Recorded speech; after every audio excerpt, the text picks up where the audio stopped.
secara eksklusif dari Dapur 3, resort saya, Run Resort di Batam.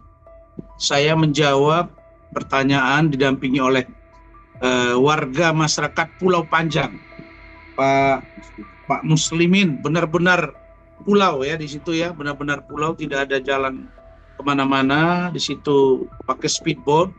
Begitu juga dengan yang di sebelah kanan saya ini, Pak Alwi, kapten speedboat saya.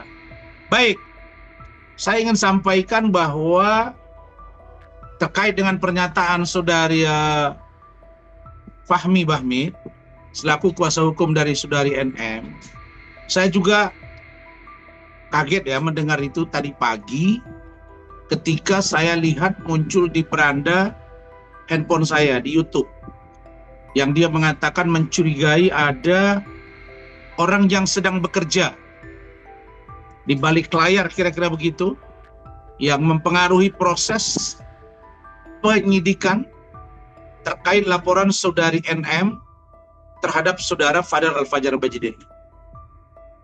Saya sampaikan bahwa dari pihak kami, saya dan tim hukum, apalagi keluarga Bajideh, Pak Umar, Bu Titin, Mid, Bintang, Martin, dan Fadel, itu sama sekali tidak ada. Yang ada, memang saya melakukan semua prosedur hukum yang bisa menurut saya mampu membantu posisi klien kami yang saat ini sedang laporannya oleh NM naik sidik. Dan naik sidik ini menurut pemahaman hukum saya dan tim itu rada-rada dipaksakan. Kenapa saya bilang rada-rada dipaksakan? Karena mengacu pada statement dari NM dan dari pengacaranya juga, yang mengatakan 2 minggu lalu bahwa Fadel itu akan segera dipanggil, tidak pulang lagi, 1.000.000% akan pakai baju oranye. Begitu juga dengan pengacaranya. Setiap dia menjawab pertanyaan media, saya heran juga ya, kok saya diinterview wartawan seperti ini dibilang preskon, tapi yang mereka hampir tiap hari itu namanya apa gitu. Belum lagi yang live gitu, itu lebih dari preskon gitu. Di sana lagi, saya tidak akan datang ke Polres Metro Jaksel kalau bukan karena ada urusan. Anda lihat itu. Saya tidak datang, kecuali ada hal yang urgent saya harus datang. Nah, dia sampaikan di sana bahwa saksinya itu sangat penting. Saksi utama. Saya heran. Ada sebutan saksi utama, terus saksi yang lain tidak utama. Sebutlah saksi yang menguatkan, saksi mahkota, saksi apa. Tapi semuanya utama.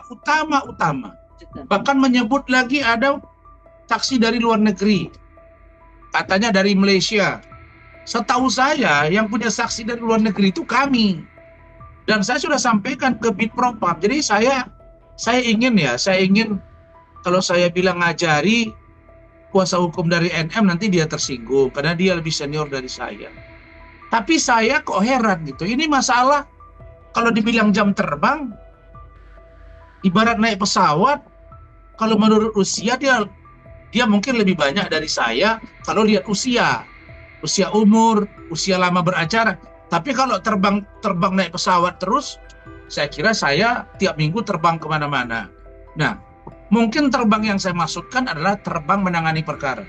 Ini menurut saya lebih kepada aspek pematangan, lebih pada aspek pengalaman, empirik, ya. Jadi kalau saya mau lihat bahwa setiap saya datang ke satu lembaga, itu dia kritik. Mengatakan seolah-olah Kementerian PPA itu apa? Dia pernah ngomong gitu ke wartawan. Sebut di wartawan Kementerian Pemberdayaan Perempuan dan Perlindungan Anak. Oke. Sekarang itu perempuan kan? Iya. Sekarang saya tanya Anda, Fadel itu siapa? Laki-laki. Kan nggak nyambung. Nah itulah dia. Tapi dia nggak tahu. Saya udah berkirim surat. Kita diterima bahkan oleh deputi utusan menteri langsung. Deputi.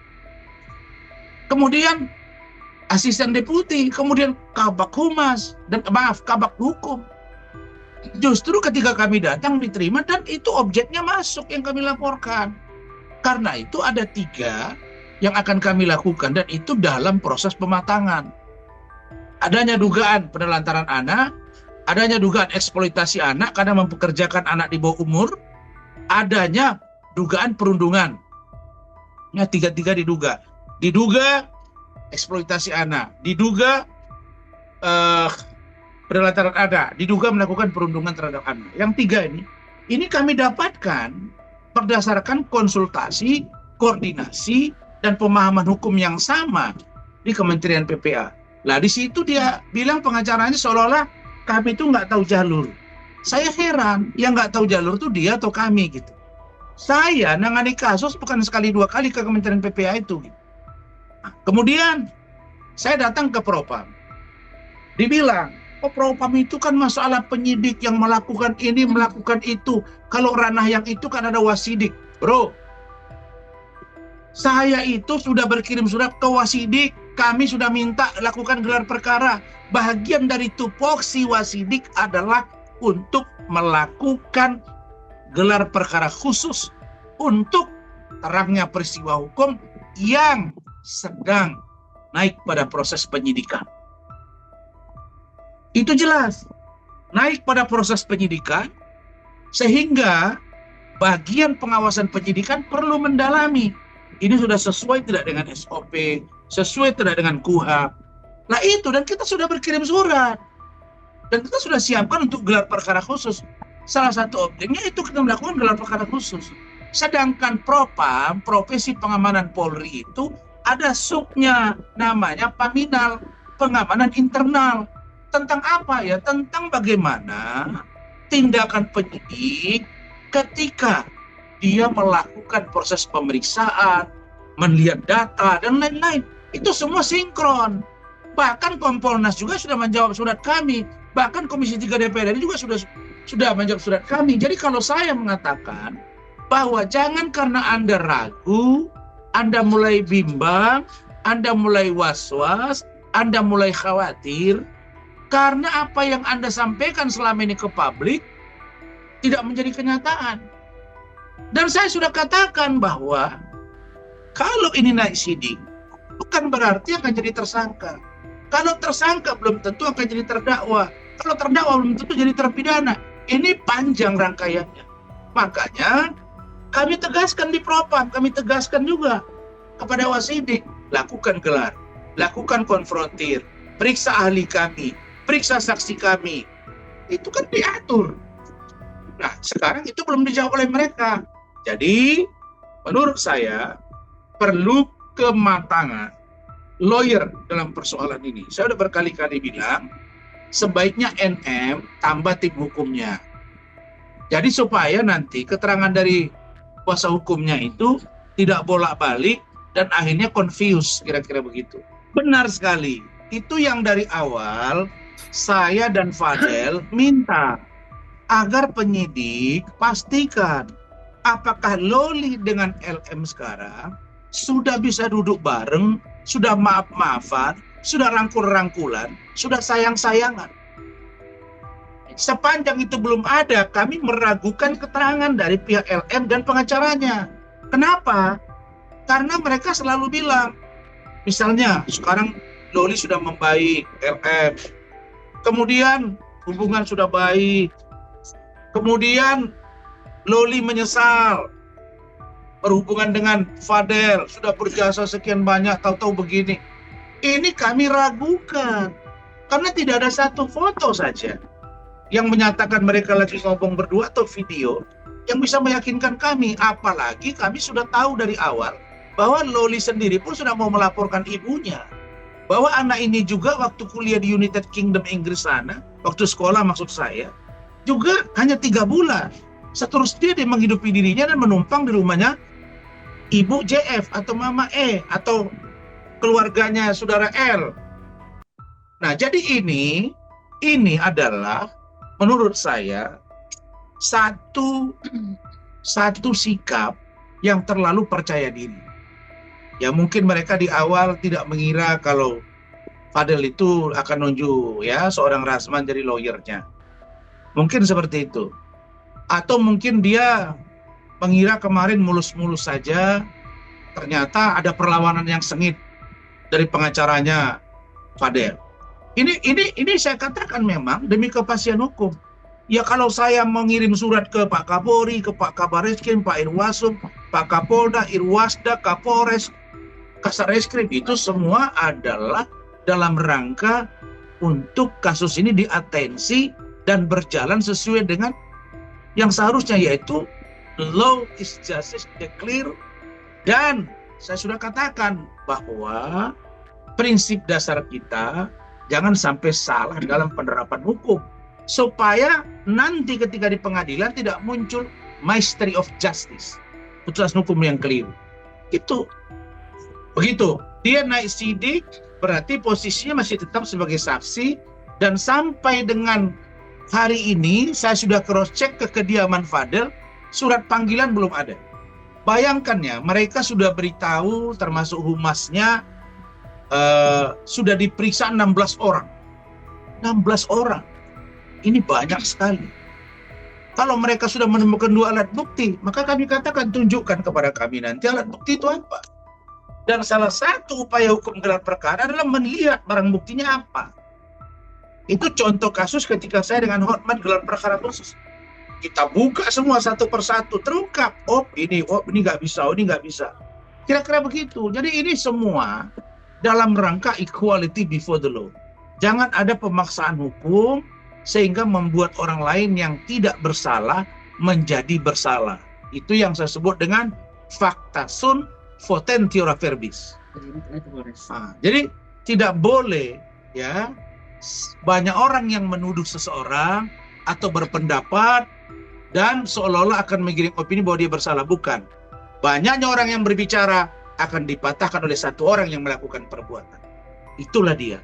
Jadi upaya-upaya yang seperti ini menurut saya ada upaya penggiringan opini publik. Dan ini bergeser kemana-mana. Sayalah yang dilaporkan. Nah kemudian saya heran juga. Nah ini kok pengacaranya juga Fahmi ini bilang tadi, saya nggak tahu tuh laporannya yang mana, LP-nya mana. Saya kira apa ini orang, tapi tiap hari di wawancara. Saya kan sudah tunjukkan LP-nya ini. Fahmi, saya ngomong sama kau nih. Laporan saya terhadap Nikita Mirzani itu sudah ada. Saya sudah pernah ngomong, saya yang melaporkan.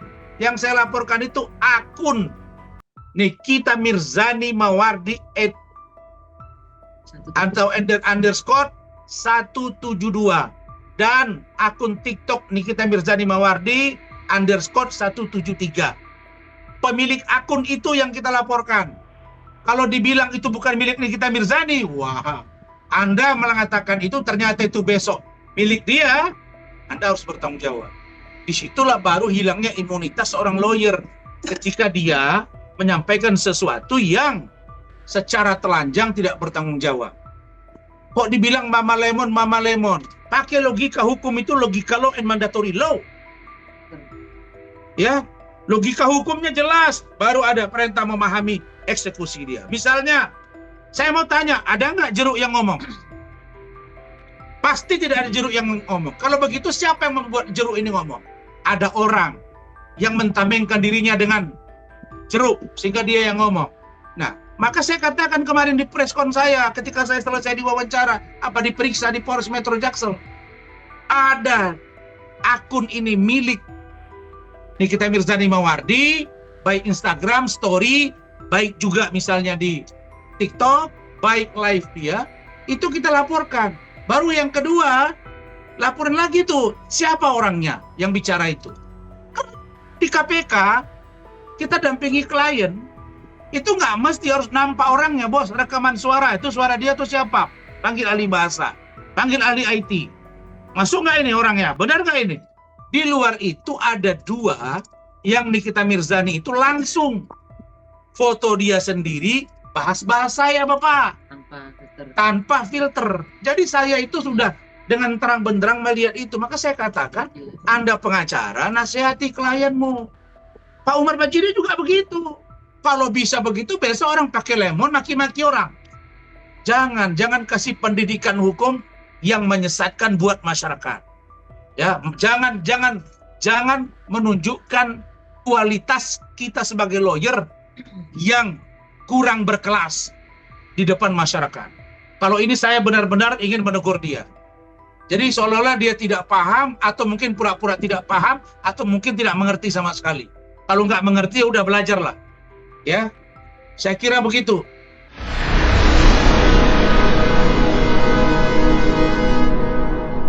Jadi jangan lupa untuk subscribe Cumi Cumi. Ditekan ya tombol lonceng merahnya.